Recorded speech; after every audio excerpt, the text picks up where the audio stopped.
এই জন্য আমি যুবকদেরকে বলি, যুবক তুমি প্রেম করে কেন বিবাহ করতে গেলে, তুমি অবৈধ সম্পর্ক করে কেন বিবাহ করতে গেলে? যুবক, এমন মেয়েকে বিবাহ করো যেই মেয়ে কমসে কম দোয়া করলে আল্লাহর দরবারে কবুল হওয়ার সম্ভাবনা থাকে।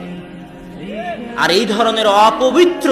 যে বিবাহের পূর্বেই তোমার সাথে প্রেমে লিপ্ত হয়েছে, সে বিবাহের পরেও আরেকজনের সাথে প্রেমে লিপ্ত হবে, এদের দোয়া আল্লাহ কবুল করবে না। তোমার সন্তানের জন্য দোয়া করার মতো স্ত্রী যদি তুমি বাছাই না করতে পারো, তোমার সন্তান যখন বিপদে পড়বে তখন জায়নামাজ বিছিয়ে আল্লাহর দরবারে হাত পেতে কান্দাকাটি করার মতো স্ত্রী যদি বাছাই না করতে পারো, তাহলে যুবক তোমার জীবনের 16 আনাই বৃথা, তোমার জীবনের পুরোটাই মিছে।